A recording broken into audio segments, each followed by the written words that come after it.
Federal, o ministro Luiz Roberto Barroso.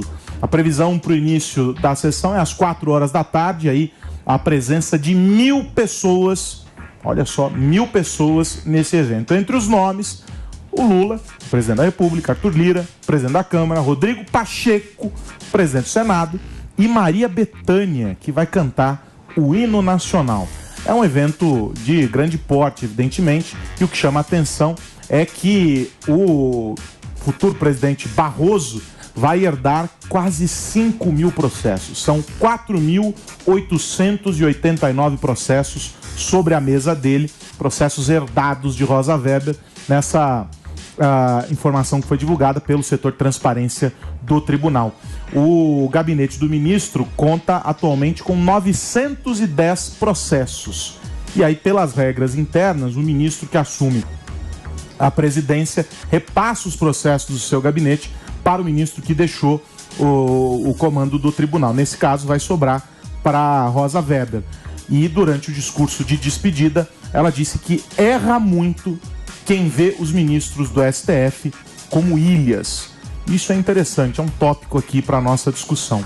E nos próximos 2 anos, o maior desafio do ministro Barroso vai ser pacificar essa relação entre o Supremo e o Congresso. Esse, aliás, um outro tópico aqui para a nossa conversa. Mas eu vou começar pelas ilhas. Não é a Ilha de Caras, não é um mundo maravilhoso, não é a Ilha da Fantasia, não tem o tatu apontando, acenando para o céu. Mas há essa visão, senhores, de que trata-se, não é, de uma instituição formada ali por 11 figuras que individualmente têm os seus ecossistemas e os seus universos. Mas eu não sei se essa visão, e aí eu sou obrigado a concordar com a ministra Rosa Weber, essa visão ela se sustenta nos momentos mais desafiadores para o país e para a corte. Porque o espírito de corpo sempre acaba prevalecendo e sendo manifestado vez ou outra, seja nas decisões, seja em posicionamentos individuais e etc. E aí eu pergunto a vocês, e eu começo com o Maninho que está aqui me olhando. Você acha que são ilhas ou na verdade é uma única rocha sólida que guarda a Constituição brasileira? Primeiro, bom dia, Aros, bom dia aos colegas, à audiência. Eu diria que nem ao mar nem à terra. Eu acho que em momentos decisivos, eu concordo com você, o STF se agrupa, mas no dia a dia, em diversas decisões, o STF acaba atuando como se cada ministro fosse um tribunal, o que gera insegurança jurídica, o que gera uma dificuldade institucional para o país, né? Porque a gente sabe que um país, para prosperar, precisa fazer com que a lei seja igual para todos, seja interpretada de forma uniforme nos diversos tribunais, e isso de forma sistêmica e para além do STF não acontece no Brasil. Existem causas muito semelhantes que têm desfechos muito diferentes a depender do juiz, e muitas vezes isso também se aplica na Suprema Corte de forma muito mais frequente do que nós gostaríamos e do que o país precisa. E aí eu acho que para resolver esse tipo de coisa a gente precisaria discutir, por exemplo, a frequência das decisões monocráticas, né? Diminuir a quantidade de vezes que os ministros decidem sozinhos temas que acabam tendo repercussão no país todo. E para você, Nelson Kobayashi? Pois é, eu ia falar exatamente sobre isso. Primeiro, bom dia, Carlos Aros, meus colegas, todos que nos acompanham no Morning Show. Não basta que não sejam ilhas, é importante que não votem como ilhas, isoladamente. A gente vê um termo tão jurídico, né, tão próprio do juridiquês, é uma espécie de decisão, a tal da decisão monocrática, que hoje está no vocabulário do cidadão, todo mundo criticando as tais decisões monocráticas. A beleza de uma decisão judicial, de uma corte, reside exatamente na pluralidade, no colegiado. É um princípio do direito, inclusive, o princípio da colegialidade. Curiosamente, a própria ministra Rosa Weber é uma das ministras do STF que prestigia esse princípio.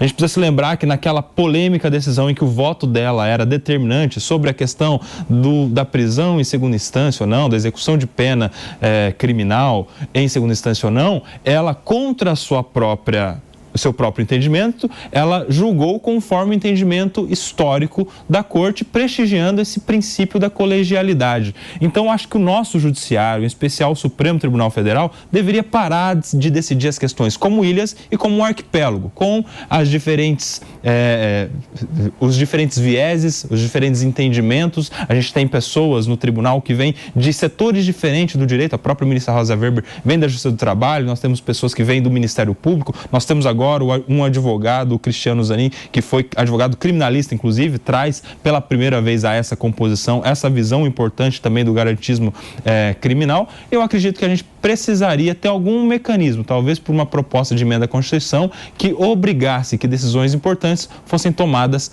colegiadamente com a pluralidade dos nossos ministros. Nenhum homem é uma ilha, PP. Bom dia pra você. Bom dia, pessoal. Bom dia. Olha só, hein? Por essa você não esperava. Essa eu não esperava, não. A esta hora da manhã. PP acordando. Acordando e filosofando. Essa hora da madrugada, 10 horas da madrugada. Nem um homem é uma ilha. Nem o homem é uma Vamos ilha. dissertar sobre isso. Nem o homem é uma ilha e nem o STF deve ser uma ilha, não é?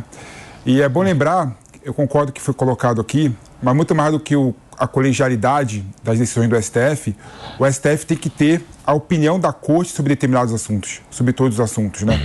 A gente não sabe identificar dentro da governança do STF qual é a posição do STF sobre liberdade de expressão, qual a opinião do STF sobre mais variados assuntos. A gente sabe qual que é a opinião pessoal de cada um dos ministros, né? A nossa Corte Constitucional, ela não tem o condão e nem tem a prática de sentar, né, e tentar criar uma decisão uniforme do STF, mesmo tendo divergência, não é? Então, eu acho que o STF deve caminhar para esse lado. E o Barroso, é muito bom lembrar que o Barroso, né, é um dos poucos acadêmicos do STF. Então, a gente consegue identificar como vai ser a presidência dele no STF, né? No começo do ano, é bom lembrar que teve um debate acadêmico muito forte com o Conrado Huber Mendes, que é o professor titular de Direito Constitucional da USP, não é? E ali ele colocou claramente como que ele pensa que tem que ser o STF. Então, na visão do Barroso, por exemplo, né, o STF tem que ter menos decisões monocráticas. Então, de fato, ele vai buscar mais eficiência jurisdicional no STF, né, evitando decisões colegiadas, monocráticas.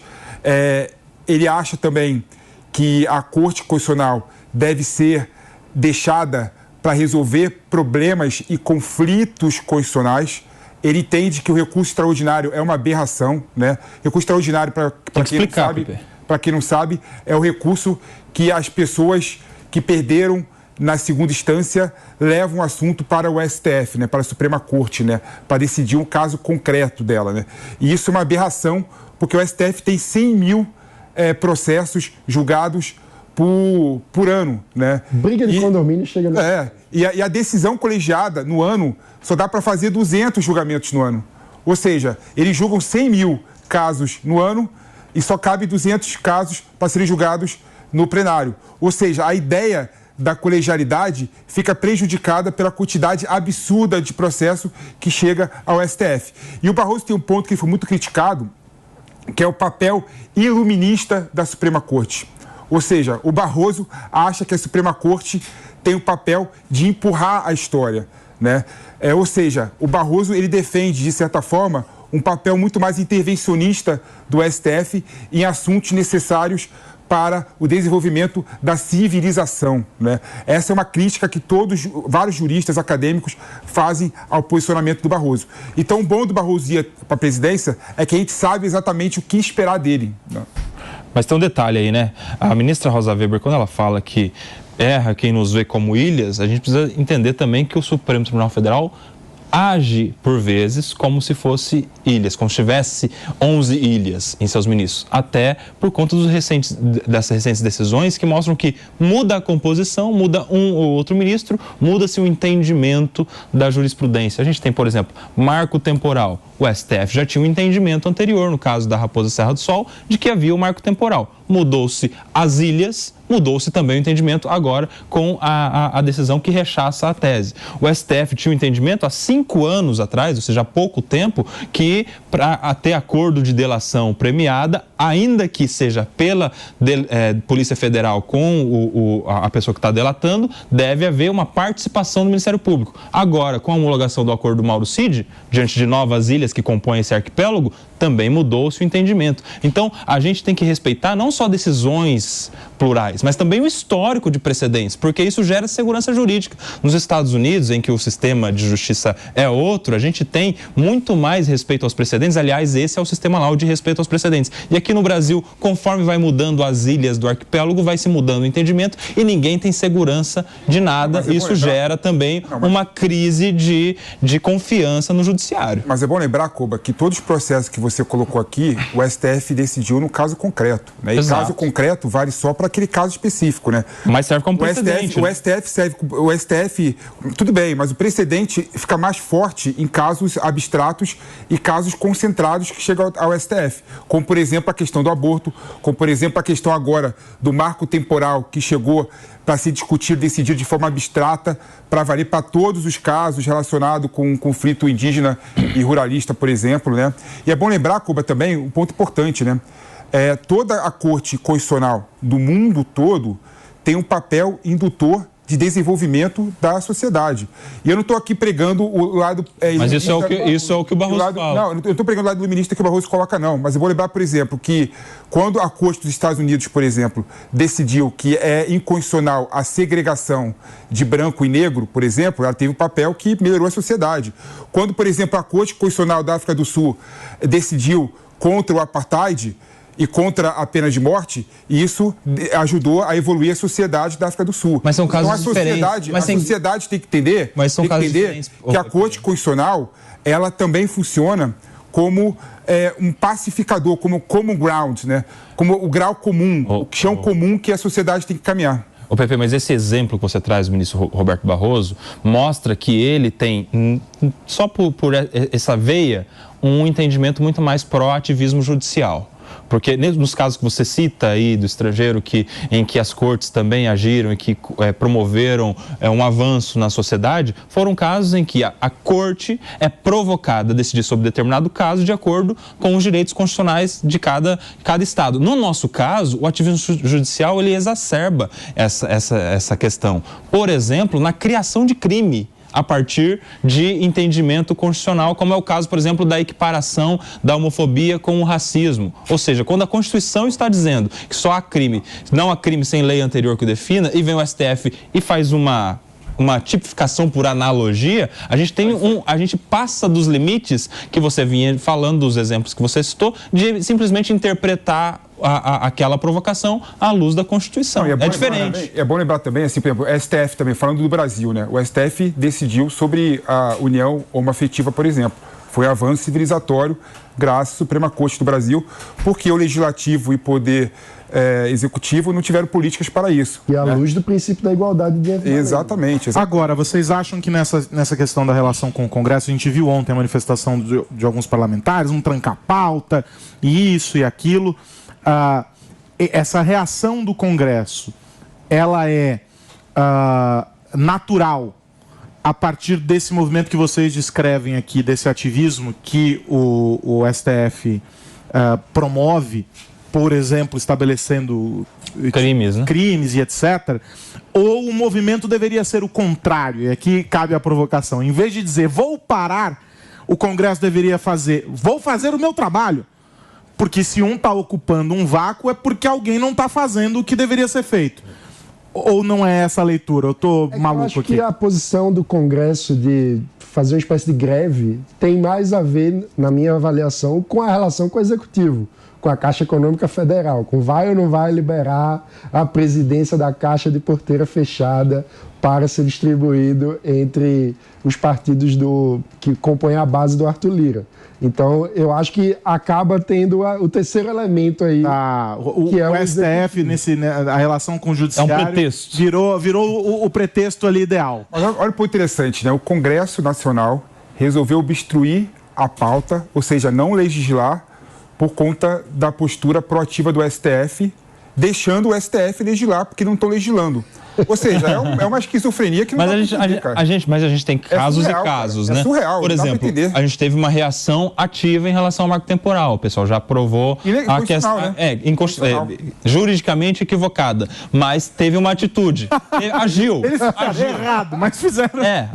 Agiu, porque aí o papel... até porque é uma lei que nasce morta. Essa que vai o papel de bobo. STF já é. Aí o papel de bobo fica com o Congresso, a culpa é do STF. Exato, mas aí tem um detalhe, viu? Um detalhe do ponto de vista político, porque o senador Rodrigo Pacheco, ele está esticando a corda. Quando ele autoriza esse tipo de movimentação, não só em relação ao marco temporal, mas agora tanto um projeto de lei quanto uma proposta de emenda à Constituição, que também é natimorta, imagine só como fica, aprovando-se uma proposta de emenda à Constituição que fale exatamente o contrário do que o STF decidiu em relação ao marco temporal. E no dia seguinte, o STF é provocado a dizer que a emenda à Constituição é inconstitucional, porque isso é possível. E temos histórico para isso. Como é que vai ficar a relação institucional?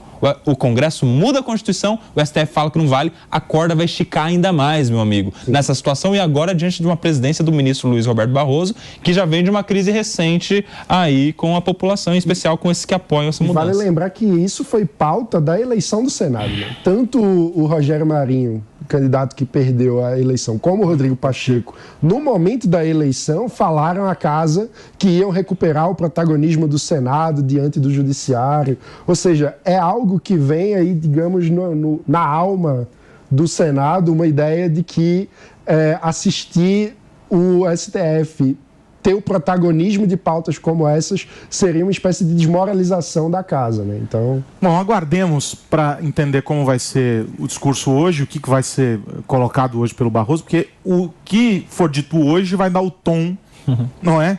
Do compasso para os próximos dias. E aí a gente vai entender. Diga-me. Um ponto adicional que eu acho interessante na visão do Barroso é que ele acha muito importante a análise econômica do direito, né? Ou seja, o impacto econômico das decisões judiciais, ele acha que precisa ser ponderado no momento do judiciário tomar mas isso é absurdo, decisões. né? Isso é outro ponto absurdo, né? Porque o argumento econômico não pode